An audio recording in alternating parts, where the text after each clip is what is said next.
Hello दोस्तों, सुनो कहानी चैनल में आप सभी का एक बार फिर से स्वागत है। अगर अभी तक आपने मेरे चैनल को सब्सक्राइब नहीं किया है तो इसे जल्दी से सब्सक्राइब कर लें और अपने फ्रेंड्स और रिलेटिव्स में ज़रूर शेयर करें।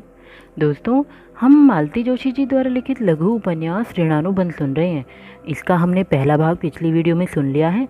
अगर आपने वो नहीं सुना है तो आप चैनल पर जाकर उसे सुनें, उसके बाद आप आज वाला भाग सुनें। इससे आपको ये कहानी बहुत अच्छे से समझ आएगी और आप इसको एंजॉय कर सकेंगे। तो चलिए शुरू करते हैं। भाई घर से तो बड़े ही बेमन होकर चले थे, पर उनकी सारी उदासी इलाहाबाद में पहुंचते ही काफूर हो गई।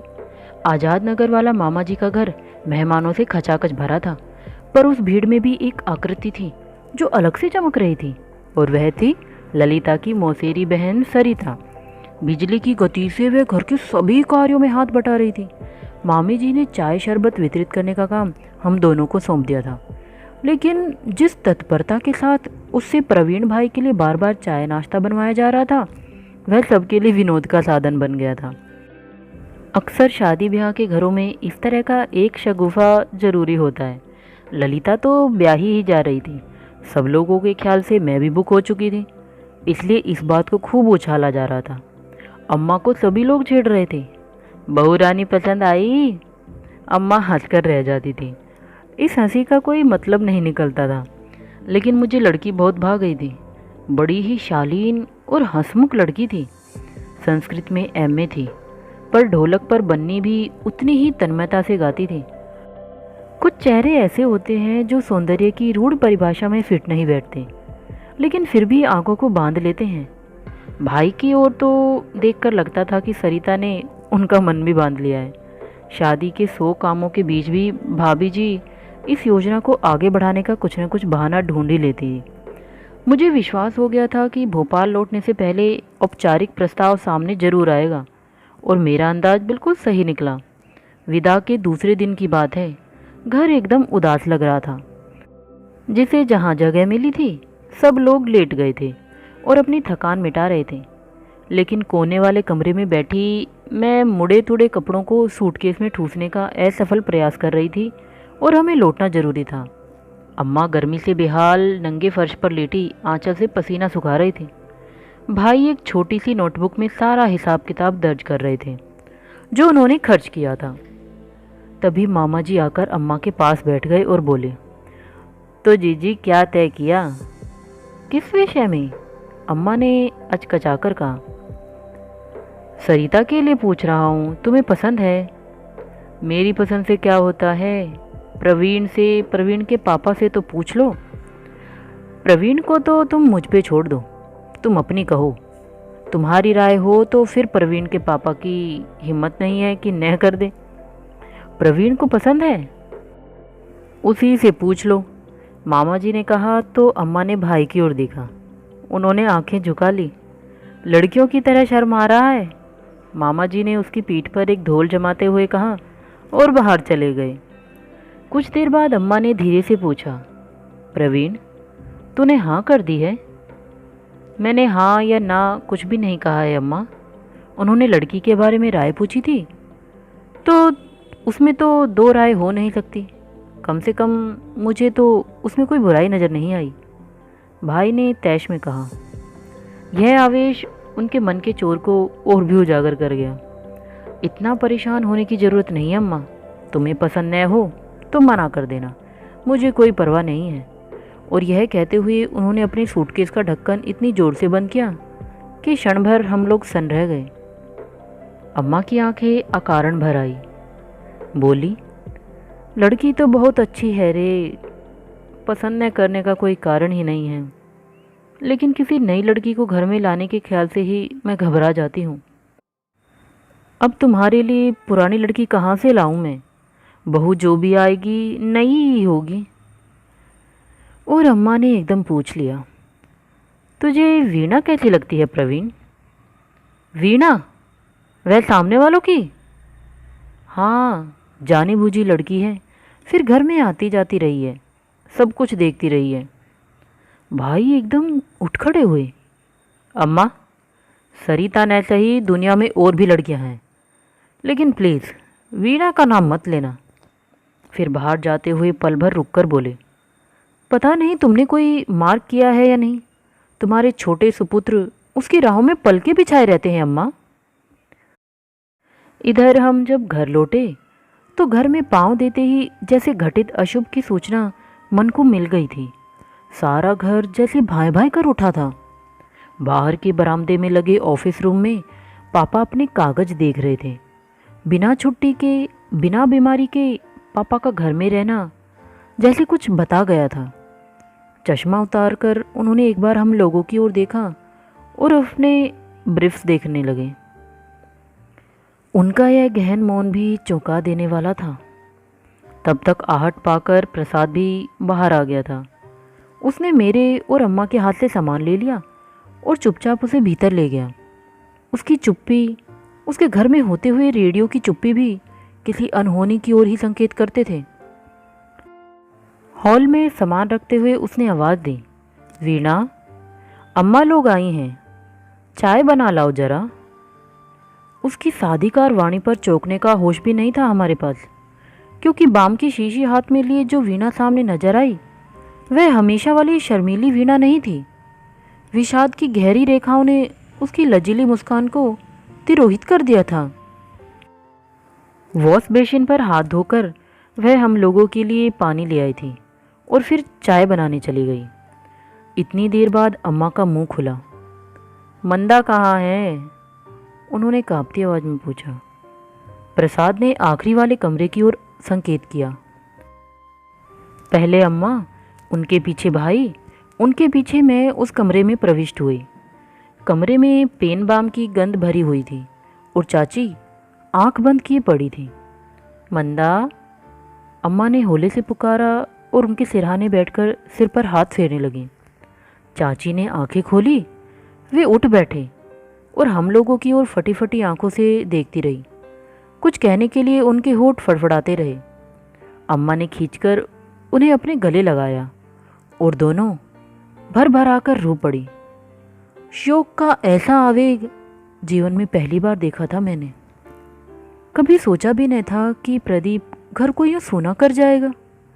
पिछले 10 वर्षों से तो खैर वह नर्सिंग होम में था, परंतु उसके पूर्व जब वह घर पर ही था तब भी उसकी उपस्थिति एक अभिशाप सी ही लगती थी। हमें तो ईश्वर के प्रति कृतज्ञ ही होना चाहिए था कि उसकी और हमारी यंत्रणाओं की इतिश्री हो गई। मातम कुर्सी पर जो लोग आते जा रहे थे वे भी दबी जुबान से इस बात की ओर संकेत करना नहीं भूलते थे। कई बार तो यह भ्रम सा हो जाता कि लोग संवेदना प्रकट करने आ रहे हैं या कि बधाई देने। फिर भी यह सच था कि प्रदीप जाते हुए इस घर की सारी रौनक, सारी खुशियां ले गया है। इस आघात को सबने अपने अपने ढंग से झेला था। प्रसाद एकदम बहुत गंभीर हो गया था और वीणा के और करीब आ गया था। भाई अब बैंक से लौटकर प्राय अपने कमरे में ही बैठकर पढ़ते रहते। उनका बैडमिंटन बिल्कुल छूट सा गया था। पापा की गूंजदार आवाज़, ठाकेदार हंसी और कड़कती डांट फटकार भी जैसे अतीत की वस्तु बन गई थी। अम्मा के होंठों पर आठों प्रहर खेलने वाले मीरा के पद मौन हो गए थे और चाची की खनकती हंसी और बचकाना शरारतें भी उदासी की धुंध में खो गई थी। फिर भी अम्मा के संयम को देखकर दंग रह जाना पड़ता था। वे सुबह शाम रसोई में जुटी रहती, दिन भर मिलने वालों से निपटती और बाकी समय में चाची के पास बैठी रहती। अपनी इस बाल विधवा देवरानी की गोद में अम्मा ने एक खिलौना डाल दिया था। उसके अचानक हो जाने से चाची एकदम टूट गई थी। वे दिन भर अपने कमरे में पड़ी आंसू बहाया करती। मैं और अम्मा उन्हें बड़ी मनोहार के साथ 2-4 कोर खिला पाते थे। इस अनाहार के कारण वे बहुत अशक्त हो गई थी और उनका स्वभाव बेहद चिड़चिड़ा हो गया था। कई बार वे इतनी कड़वी बात कह देती थी कि मैं तो तिलमिला उठती थी, पर माँ का शांत सौम्य चेहरा वैसा ही बना रहता था और मेरा मन उनके प्रति अपार करुणा से उभर उठता था। पता नहीं क्यों, पर कभी कभी चाची का यह शोक और चित्ते की सीमा लांघता सा प्रतीत होता। रविवार था उस दिन, पर हमेशा की तरह घर में हम लोग धमाचौकड़ी नहीं मचा रहे थे, बल्कि अपने अपने कमरों में दुबक्कर पढ़ने का नाटक कर रहे थे। नटराज में मधुमती लग रही थी। कब से तरस रही थी मैं उसे देखने के लिए, और अब लगी भी तो ऐसे मौके पर कि अम्मा से पूछने की हिम्मत ही नहीं पड़ रही थी। पुरानी पिक्चर बड़ी मुद्दतों के बाद तो आती है, इस बार चूक गई तो फिर पता नहीं कब मौका मिलेगा। मैं अम्मा के पास जाने के लिए साहस बटोर ही रही थी कि वे ही मेरे कमरे में आ गई थी। पम्मी, चाची के पास बैठ तो जरा, बाहर मिस्टर एंड मिसेज लाल आए हैं, 5-10 मिनट वहाँ बैठना पड़ेगा मुझे। उनकी आवाज़ से साफ लग रहा था कि वे इन मिलने वालों से ऊब गई हैं। सदा की मितभाषी अम्मा को इतना ज़्यादा सोशल बनना सूट नहीं कर रहा था, पर मजबूरी थी। मैं चाची के पास आकर बैठ गई और उनके सिर पर ठंडे पानी की पट्टियाँ रखती रही। रात में उन्हें बुखार था और इस समय कुछ ज़्यादा ही लग रहा था। उनके सिरहाने बैठी मैं एकटक उन्हें देखती रही। उनका चंपाई रंग इन 15 दिनों में ही एकदम फीका पड़ गया था। गुलाबी अधर पपड़िया गए थे और हंसती हुई आंखें गड्ढे में धंस गई थी। जीजी कहाँ हैं? उन्होंने शायद 15वीं बार पूछा। मैंने उत्तर नहीं दिया, क्योंकि उसे ग्रहण नहीं कर पा रही थी मैं। बुखार की गिलानी में बस बार बार यही प्रश्न पूछ रही थी, जीजी कहाँ हैं? इस बार उनकी आवाज़ में हल्की सी गुर्राहट थी। अम्मा बाहर के कमरे में हैं, लाल साहब आए हुए हैं, मैंने ज़रा जोर से कहा ताकि मेरी आवाज़ उनके कानों तक पहुंच सके। उन्हें भीतर बुलाओ, उन्होंने उसी स्वर में आदेश दिया। अभी बुला देती हूँ, वे लोग बस उठने ही वाले हैं, मैंने मिमी आकर कहा। दरअसल मुझे डर लगने लगा था। एक बार नवरात्रि में किसी पर देवी आई हुई थी, उसकी आवाज़ भी ऐसी ही थी, तब भी मुझे ऐसा ही डर लगा था।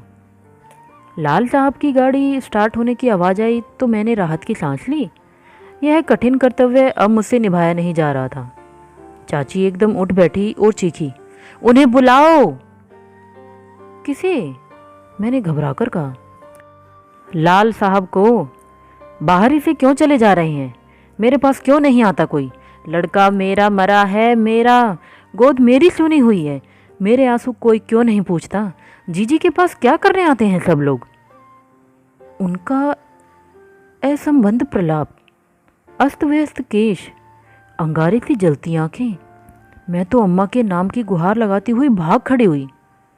कुछ ही देर में सारा घर उस कमरे में सिमट आया। प्रसाद और भाई दोनों मिलकर मुश्किल से उन्हें बिस्तर में लिटा सके। उन्हें सन्निपात हो गया था और बुखार की बेहोशी में लगातार यही बक रही थी, लड़का मेरा मरा है, मेरे पास कोई क्यों नहीं आता? अम्मा, क्या यह सच है? क्लांत श्रांत चाची को प्रसाद के जिम्मे छोड़कर डॉक्टर सचदेव बाहर निकल आए थे और उनके साथ हम लोग भी। पापा डॉक्टर साहब को कार तक छोड़ने चले गए थे और अम्मा रसोई में आकर चाय की तैयारी में जुट गई थी। मैं मेज़ पर कप प्लेटें लगा रही थी कि बिना किसी भूमिका के भाई ने एकदम पूछ लिया, अम्मा, क्या यह सच है? अम्मा ने एक बार नज़रें उठाकर उनकी ओर देखा, फिर गैस की नीली लो को अपनी आंखों में भरते हुए होले से कहा, हाँ। क्यों किया यह अन्याय अपने साथ और हमारे साथ भी? भाई ने तड़प कर पूछा।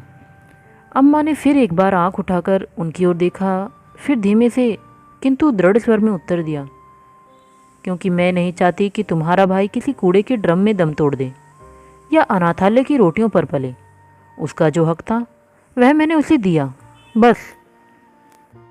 उनके इस उत्तर से प्रदीप एक बार फिर जी उठा था, लेकिन संदर्भ बदलते ही रिश्तों के अर्थ भी बदल गए थे।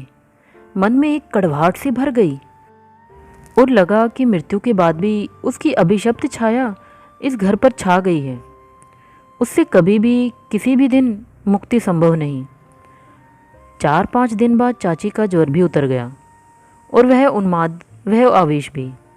वे अब पहले से भी अधिक क्षीण हो गई थी और दिन भर अपने कमरे में निश्चेष्ट पड़ी रहती।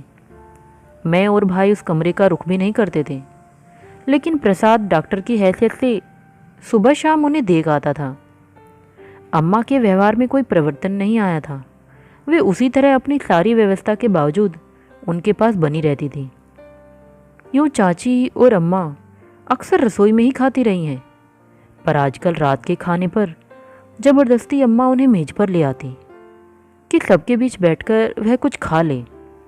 चाची कितना खा पाती थी यह वही जाने, लेकिन सबकी भूख जरूर तिरोहित हो जाती थी। इस रात इसी मनोज चुप्पी के साथ हम लोग कोर तोड़ रहे थे कि चाची ने अचानक मुंह खोला। अब हम घर जाएंगे। हम सब चौंक पड़े। घर? अम्मा ने अस्फुट स्वर में कहा। हाँ घर। क्यों, हमारा कोई घर नहीं है? जिसके लिए इस पाप कुंड में पड़े थे वह तो रहा नहीं, अब हमें यहाँ क्या करना है? विश्वास ही नहीं हुआ कि इतनी तीखी तिलमिला देने वाली बात हमारी चिर परिचित चाची ने कही है। सच तो यह था कि वह इन दिनों परिचित लगती ही नहीं थी। मंदा, बड़ी देर बाद पापा का गुरु गंभीर स्वर गूंजा। पाप पुण्य जिसने भी किया हो, लेकिन उसका आजीवन प्रायश्चित निर्मल कर रही है, इसे मत भूलना। एकदम कुर्सी पीछे सरकाकर आवेश में खड़ी हुई वह। प्रायश्चित? किसने किया है प्रायश्चित? आपके निर्मल ने? वह तो राजरानी बनी करवा चौथ और संतान सप्तमी पूजती रही ठाठ से। पिसी तो मैं हूँ, मैं इस घर में एक गुलाम की तरह। अपने एहसानों का बोझ मुझ पर लादकर जिंदगी भर के लिए खरीद लिया गया है मुझे। मेरा गांव, मेरा घर, परिवार सब कुछ छीन लिया और उसे नाम दे दिया गया है प्रायश्चित का। वाह! घर जाना चाहती हो ना? उसका इंतजाम हो जाएगा। भाषण बंद करो, पापा ने सख्ती से कहा और बाहर चले गए। बच्चों के सामने बेनकाब होने का एहसास उन्हें बहुत देर बाद हुआ था शायद। आंधी में घिरे पेड़ की तरह थर-थर कांप उठी चाची की देह, रोष से या कि दुर्बलता से वही जाने। अम्मा ने आगे बढ़कर उन्हें थाम लिया और सहारा देकर पास की कुर्सी पर बैठा दिया। वे अब भी चुप नहीं हुई।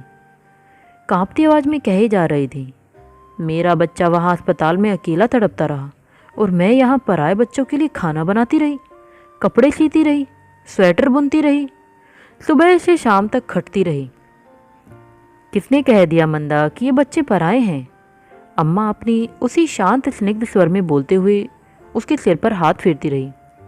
क्या केवल जन्म देने भर से बच्चे मेरे हो गए, जिन्हें दिन रात एक करके तुमने इतना बड़ा किया है? वे बच्चे क्या तुम्हारे नहीं हैं? क्या उन पर तुम्हारा कोई अधिकार नहीं है? मुझसे पूछने से पहले अपने लाडलों की आंखों में झांक कर देखो जीजी। इतनी अंधी नहीं हूँ कि नफरत भी न पढ़ सकूं। अगर तिरस्कार ही सहना है तो अपनों का सहूंगी, तुम्हारी देहरी पर क्यों पड़ी रहूं? उसके कहने भर से क्या हो जाता है? वहाँ कौन बैठा है उसका? किसके पास जाएगी वह? वह तो बेवकूफ़ है। हमें भी तो कुछ सोचना चाहिए, अम्मा ने थकी सी आवाज़ में कहा। भाई एकदम बिफर पड़े। इतना सब कुछ सुन लेने के बाद भी कुछ सोचने को रह गया है अम्मा? जितना तुम सह सकती थी तुमने सहा, जितना कर सकती थी तुमने किया। Now this is limit. हमारे घर में अब उस औरत का निभा नहीं हो सकता। जब तुम्हारे घर में कोई आना चाहे उसे यह बात तब सुनाना प्रवीण, यह घर मेरा है, यहाँ तुम्हारा कानून नहीं चलेगा। भाई का तमतमाया चेहरा एकदम सिकुड़कर रह गया। वे खिड़की से बाहर देखते हुए उदास स्वर में बोले, यह मैं अपने लिए नहीं कर रहा था अम्मा, तो मेरी वकालत करने की भी कोई ज़रूरत नहीं है। अम्मा ने उसी तीखे स्वर में कहा और एकदम अपने स्वाभाविक मृदु अंदाज में बोली, स्वार्थ या परमार्थ जो भी मेरे मन में रहा हो, मैं हाथ पकड़कर उसे इस घर में लाई थी। 20 साल बाद उसे यूँ निराश्रित मरने के लिए नहीं छोड़ सकती। इसे चाहे पागलपन समझो, चाहे जिद। अम्मा के स्वर की दृढ़ता किसी भी विरोध का सामना करने में समर्थ थी। रात चाची की बातों से वे बुरी तरह आहत हो गई थी और सुबह उनका चेहरा 6 महीने के बीमार का सा निकल आया था। इसलिए हम लोग उन्हें घेर कर बैठ गए थे और चाची के निर्वासन की योजना बना रहे थे। लेकिन हमारा सारा आवेश, सारा संताप, सारा तिरस्कार उनकी दृढ़ता से टकराकर चूर चूर हो गया था और हमें भी अब अपनी त्याग, तपस्या और संयम की प्रतिमूर्ति माँ पर रोना आ गया था। पूरी बात सुनोगे? उन्होंने होले से पूछा। अम्मा की कहानी प्रारंभ हुई थी गोरखपुर से, जहाँ पापा वकालत करते थे। बहुत बड़ा सा घर था और घर में सिर्फ एक बीमार बूढ़ी सास थी। पापा सुबह 10 बजे के चले आधी रात गए लौटते थे। अम्मा घर में अकेली फड़फड़ाया करती थी। कहीं ज़्यादा आना जाना भी नहीं था। पापा का कितना समय कोर्ट में, कितना क्लब में और कितना और कहीं बीतता था, यह तब उन्हें पता ही नहीं था। वे तो बस एक आदर्श भारतीय नारी की तरह दिन रात प्रतीक्षा में बिछी रहती हैं। अपने भयानक एकाकीपन को बांटने के लिए उन्होंने एक सहेली ढूंढ ली थी। वह थी मिश्रानी की लड़की मंदा। बेचारी बाल विधवा थी और अम्मा से काफ़ी छोटी थी, लेकिन उस किलेनुमा घर में उसका सानिध्य ही उसके लिए बड़ा संबल था।